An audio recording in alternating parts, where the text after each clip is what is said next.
I'll go straight to you then, Killian, if that's okay. The first question is, if vaccines are preventing hospitalisation, why are we being, why are we being told in the NEFIT briefing that 30% of in ICU are fully vaccinated? There's a good one to start on. Did you hear me? Yeah. Because the vaccines aren't 100% effective. Do you expect vaccines to be offered to under 12s at some stage?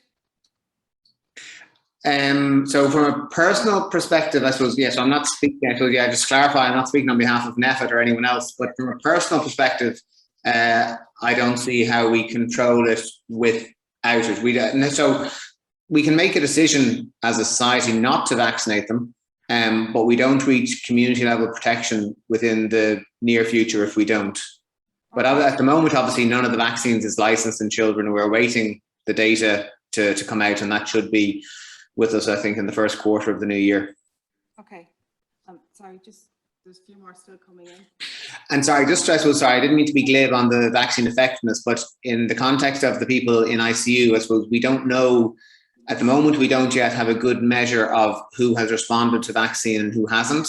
Yeah. And I think that's a key measure. So we've still got lots to learn. Like, don't get me wrong, but like the vaccines are phenomenal. I don't think anyone believed, certainly I didn't 12 months ago, that we would have vaccines that are as effective as they are. Yeah. But the problem is we don't have surrogate markers for response. So for example, the same way you and I get an anti-HBs measured and we know what that means, yeah, we don't yet have that level of detail with the SARS-CoV-2 vaccines. And to me, that they're the next important steps. Okay. For Professor Lippi, if you're still with us, I have one here for you. Somebody's asking about your opinion on the place of serology testing in laboratories for SARS-CoV-2. Well, I do not really agree with what has been said before, because I think that knowing the antibody status is very important. For example, just for bringing you a practical example, one of my colleagues had a vaccine breakthrough and she was negative at the antibodies because she didn't respond at the vaccine. So knowing whether a person has responded or not to the vaccine is, according to my knowledge, to the evidence that we have, is an essential part of our practice. And that's why, for instance, in my hospital, we are performing regular monitoring of antibodies levels every 3 months to all the healthcare workers. And we are prioritizing the vaccination to those with very low titer. For example, as I said before, I'm one of these because my antibody titer is below 100, and I will be prioritized for receiving the third dose. So even in a world with limited resources, especially for vaccines, knowing which people should be prioritized according to their antibodies level, and maybe also performing a cell-mediated assay, to me, is an essential part of our work. Then I agree that there are no definitive conclusions on this matter, but I would not discount the fact that there are still some reliable evidence coming out about that. Sorry, can I come back in there? I think Professor Lippi is agreeing with me. I'm not saying it's not important. I'm saying we don't know yet. It's not done routinely yet at the moment. So, but I think you're absolutely right. I would agree completely that we need to learn about what a protective threshold is and who's responding and who isn't responding. So I don't think, I don't think you're disagreeing with me, and certainly I didn't mean to give the impression that I don't think it's important that we figure out who is responding and who isn't responding. Yeah, I think. Just another question for Professor Lippi. There's a lot of talk in Ireland at the moment about boosters on vaccination, and based on the breakthrough infections that you mentioned, do you think it's a requirement for booster vaccinations at this current point? I've just booked my third dose of Pfizer early this morning because it became available to all healthcare workers from today all across Italy. So I guess I was the first or the second in the hospital to book my third dose of the vaccine. Okay. And my mom, who is 87 years old, was already vaccinated with the third dose. So I strongly believe that we shall actually do exactly as we do with influenza. And at the beginning of every cold season, we shall receive a booster. There's another question on boosters as well. Do you believe that the booster vaccination should be different from your primary vaccination? Should they use a different That is a fantastic question, because the evidence we have is that when you mix the two vaccines, and especially when you mix the first dose of AstraZeneca with whatever of the two mRNA vaccines, so Pfizer or Moderna, the response is 5 to 10 times higher. So if the question is, shall we maybe mix the vaccines, the preliminary evidence would probably lead us to conclude that yes, maybe mixing the vaccine is a good way to do that. The first papers that were published are most of preprint, so we need to be very cautious because they are not being peer-reviewed. But it doesn't seem that mixing the vaccine will produce many more side effects than having a booster of the same type as the first and the second dose. Okay. But as I said before, most of these papers are preprint, so we need to be very cautious. Okay. For Cillian, there's one for you. Do you think reporting of COVID variants in the mainstream media helps or hinders the public's response to COVID? That's a really good question. I think it's important that we're as open and transparent as we can be, because I think if we, during at various stages during the pandemic, there were suggestions that we should have less frequent press briefings and less frequent communication of numbers and data. And the problem is, as soon as you try and do that, people feel that you're withholding information. Yeah. So I think we do need to respect the level of interest and the level of intelligence in the population and share as much data as we have.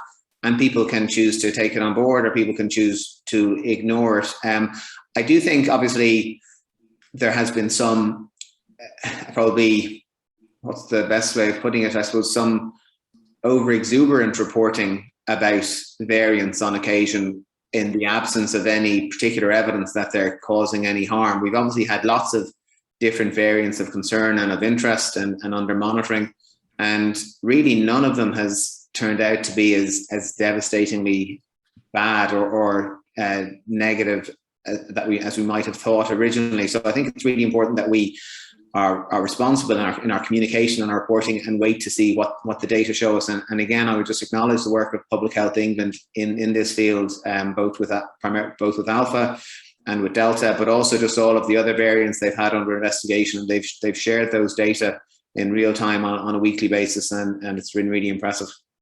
Okay. There's a little bit of a controversial one for both of you, if you don't mind me asking. It's not mine. Comparing similar countries and populations and environment, somebody quoted Denmark, less vaccination rates, less restrictions, less cases. Their questioning, is the use of antigen testing part of the reason, or do you think it's advantageous to use antigen testing? It's just a little controversial. Is that to me or? Both of you, actually. So if you want to go first, Cillian, that's fine. It's basically, I think they're looking for the role of antigen testing. Yeah. So I think it is interesting to see, I suppose, how different countries are seeing their cases, I suppose, rise and fall over recent months. From my perspective, with the tests that, so firstly, there's a role for antigen testing in certain situations. So in symptomatic individuals, they work well. In outbreak investigation, they work well. I don't see a role for antigen testing as a green light to do something, and they don't perform terribly well in asymptomatic individuals. That's what the evidence shows us. If people choose to use them for a variety of reasons at an individual level, that's obviously their decision. But as somebody who's a virologist, somebody who works in laboratory medicine, their performance in the asymptomatic cohort is not good enough to my mind to recommend them universally, but they certainly perform well in symptomatic individuals, and they're very useful if you need an answer quickly at a point of, whether it's an outbreak setting in a nursing home or something like that, where where really time is of the essence and you want to do a test on site, then they certainly have a role to play. And they have been widely available across the health service, but thankfully we've great PCR capacity as well. So generally speaking, my understanding is that a lot of hospitals haven't necessarily taken them up routinely. Okay. Professor Lippi, do you have any opinions on antigen testing? Yes, I totally agree with what Cillian said. And when I'm asked about antigen testing, I always make the paradigm of the gun. The gun is not wrong in essence. It depends on how it's used and who is using it. Because if it's used by a policeman, it's a good. theoretically, it's a good tool. If it's used by a criminal, it's a bad tool. And antigen testing is exactly the same. So I totally agree with Cillian, and I would say that when it's used as a rapid test to rapidly identify people that, let's say, are called super spreaders, that works fairly good, and we have a lot of published data on that, and probably the sensitivity is always around 94 to 98%, but if you use it for diagnosing, for widespread mass diagnosing of SARS-CoV-2 infection, the sensitivity falls below 50%.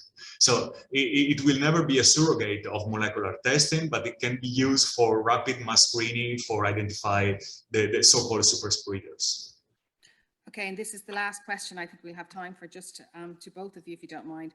So going forward, do you think this would be the pattern of COVID now? New variant becomes dominant, then we move on to another variant, or are you feeling much more positive about things? I added the positive bit myself. But I'll put it to you first, Cillian, if you don't mind. Thanks. No, I'm broadly speaking very positive, purely because the vaccines we have are so effective. This was the one thing I've learned over the last 18 months is to try not to predict the future, but we know that pandemic viruses don't go away. If we look at previous seasonal human coronaviruses, and if we look, even though it's a different family of viruses, if we look at the 1918 Spanish flu virus, or even the 2009 H1N1 pandemic influenza virus, the viruses don't leave. They equilibrate and they decide how best to live with them. I think one of the problems that we have is that we feel that we're in charge here and that we can decide when this thing is over. And to my mind, unfortunately, we can't. Yeah. You know, we need to control it for as long as possible. I think to one of Professor Lippi's earlier points about immunity, I think immunity is the way out of this. So whether that's natural immunity, whether it's vaccine-induced immunity, ultimately we need the population at large globally to develop immunity to the vaccine. And then at that stage, it will probably continue to evolve, I would imagine, at a slower rate, or relatively speaking, at a slower rate over time, because it will become more used to us as an adopted host. In the grand scheme of things, from a virus perspective, we're still brand new. You know, other viruses have lived with us for hundreds of years. This is literally 2 years in, and it's still finding its feet. So I'm optimistic, but we need to vaccinate globally. And as Professor Lippi said, there may be a need for repeated vaccinations over an initial time frame to make sure that we can get everybody protected, because we know, again, from other seasonal human coronaviruses, a single infection doesn't protect you for life. So there's no reason we should expect SARS-CoV-2 to be any different, to my mind. But the problem is everybody's living this in real time and wants an answer now and wants to know what the story is. And certainly I don't have the answer, but like, I think over the next 5 to 10 years, it'll reach an equilibrium, I would think. Great, thank you. Professor Lippi, I'll give you the final word then. No, I totally agree. No, nothing really to add. I absolutely agree. Brilliant. Listen, thank you very much, gentlemen. And I'm going to have to move on. And I